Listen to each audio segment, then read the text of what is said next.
Hello everyone. तो आज है हरियाली तीज, तो सभी स्वागत स्त्रियों को हरियाली तीज की हार्दिक शुभकामनाएं। और मैंने आज की है हरियाली तीज की पूजा, और मैंने कैसे की है तो वो मैं आपके साथ शेयर करने वाली हूँ। और आप मेरी वीडियो को फुल वॉच करिए, और अगर आप नहीं करते हो पूजा तो इस पूजा को करिए। और पूजा करने के बाद मन को जो शांति मिलती है और इतना अच्छा लगता है, एक सुकून सा मिलता है। तो आज मैंने ग्रीन सब कुछ मेकअप किया हुआ है। तो हरियाली तीज नाम से ही स्पष्ट होती है कि इस दिन हमें ना हरे हरे कपड़े, हरे हरे सभी चीज़ें जो है मेकअप वगैरह हमें ना हरा हरा करना चाहिए, क्योंकि ये हरियाली का प्रतीक होता है। तो चलो देख लेते हैं, पूजा स्टार्ट करते हैं ज़्यादा बातें ना करते हुए।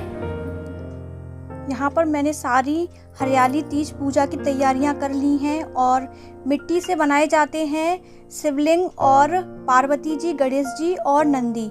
तो मैंने सभी को बना लिया है, और बनाने के बाद मैंने बेलपत्र पे इनको एक पीतल के या तांबे का पात्र जो भी आप ले लें, उसमें आप इनको ऐसे विराजमान कर लें। और यहाँ पे आपको जो जो सामग्री लगेगी वो मैं आपको सभी दिखा रही हूँ। तो मैंने यहाँ पे ये सामग्री ले ली है। तो मैंने यहाँ पे चौकी लगाई हुई है, चौक पूरा हुआ है। उसके बाद मैंने शिव जी को यहाँ पे स्थापित किया हुआ है। और यहाँ पे सबसे पहले मैं कर रही हूँ दीपक का पूजन। तो पूजा करने से सबसे पहले जलाया जाता है दीपक।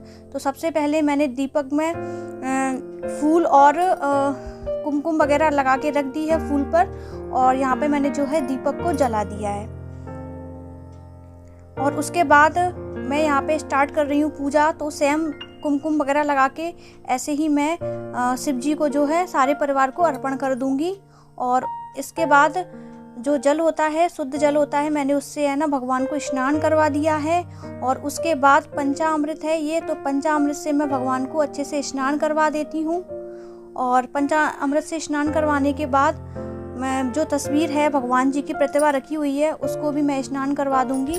तो बस कुछ इस टाइप से हमें ना आज के दिन पूजा करनी होती है। और यहाँ पे मैंने दूध ले लिया है। तो दूध से भी मैं सबसे पहले गणेश जी को, शिव जी को, पार्वती जी को और नंदी जी को ऐसे इस टाइप से मैं सभी को जो है स्नान करवा देती हूँ। और उसके बाद हमें है ना चंदन से स्नान करवाना होता है भगवान को। तो आप पहले ही एक कटोरी में चंदन रख लें। और मैं थोड़ा सा भूल गई थी, इसलिए मुझे है ना इसी ढक्कन में जो है करना पड़ा।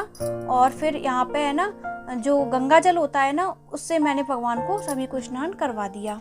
और उसके बाद मैं लगाऊंगी यहाँ सबसे पहले गणेश जी को चंदन, फिर उसके बाद लगाऊंगी मैं शिव जी को, और फिर लगाऊंगी मैं कुमकुम पार्वती जी को, और उसके बाद लगाऊंगी नंदी जी को चंदन। तो मैंने यहाँ सभी भगवान को चंदन लगा दिया है। और मैंने पार्वती जी को जो है कुमकुम लगा दी है। यहाँ मैं सभी को पुष्प अर्पण कर रही हूँ। तो वैसे तो शिव जी को जो है वाइट कलर के फूल पसंद होते हैं, लेकिन पूजा में सभी तरह के फूल चढ़ाए जाते हैं। तो बस यहाँ पे मैं है ना सभी को फूल चढ़ाती जा रही हूँ। यहाँ मेरे पास गुलेर के फूल भी हैं, और जो गेंदा के होते हैं, गुलाब के हैं, और जो घर में डेली में 12 मासी फूल होते हैं। तो इस टाइप से मैंने सारे फूलों को भगवान को चढ़ा दिया है।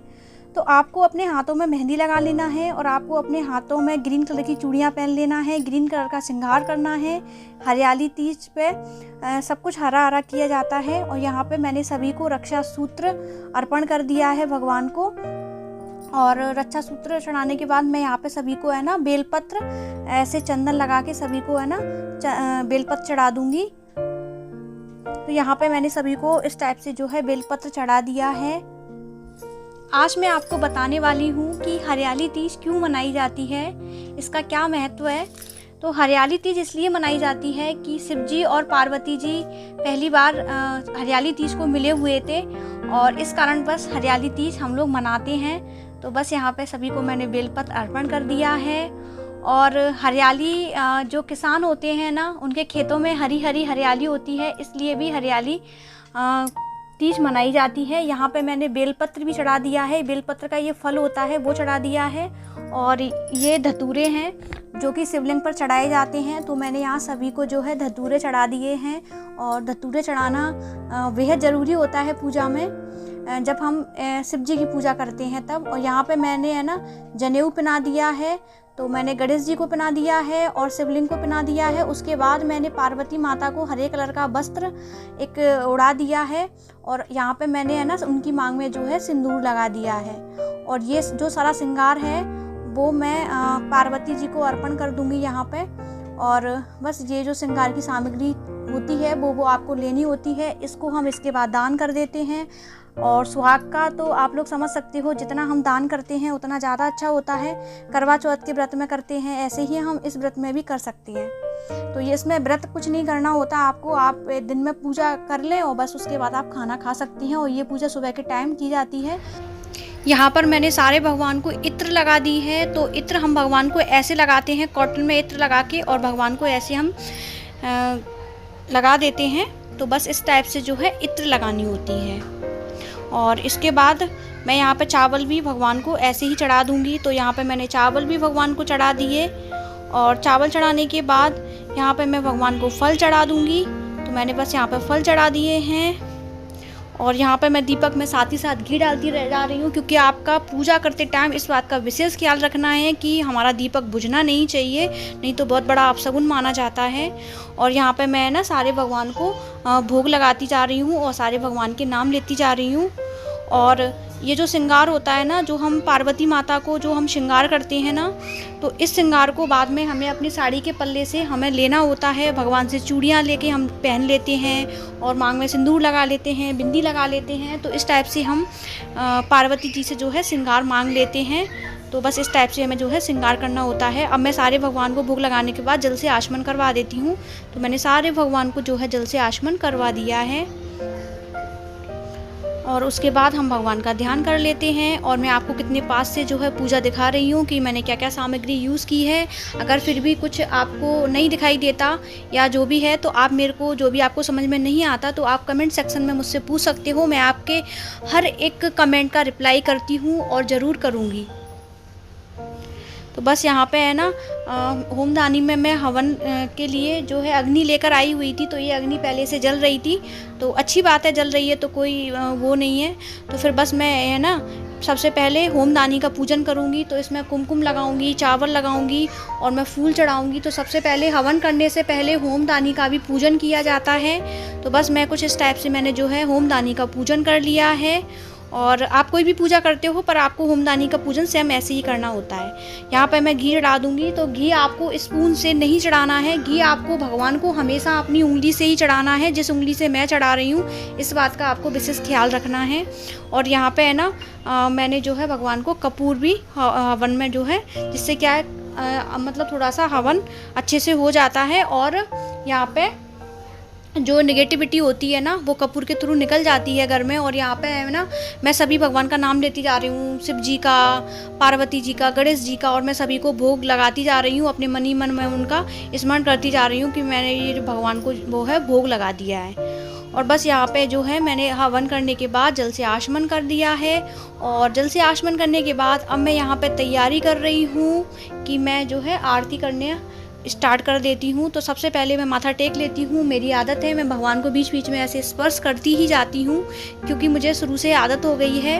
तो अच्छी बात है और इसमें कोई बुराई वाली बात नहीं है। भगवान को जितनी बार हम प्रणाम कर सकते हैं उतनी बार करना चाहिए। और यहाँ पे मैं ना दीपक रख लूँगी थाली में। तो बस यहाँ पे मैंने जो है दीपक को उठा लिया है और इसी दीपक से जो है मैं भगवान की आरती कर दूँगी।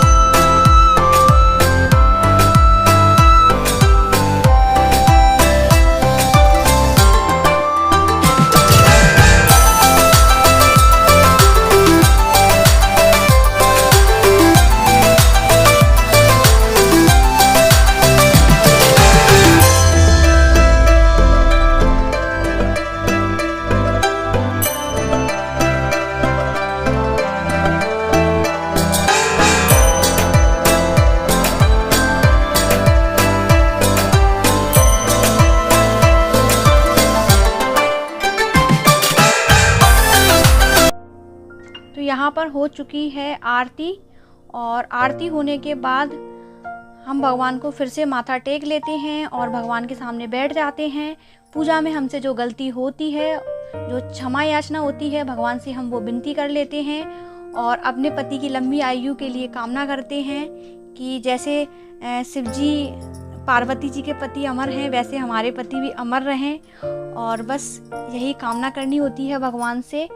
और आज के दिन सुहागिन स्त्रियाँ व्रत इसलिए करती हैं क्योंकि उनकी पति की आयु जो है लंबी होती है। तो शिव जी ने हम सभी को जो है वरदान दिया हुआ है।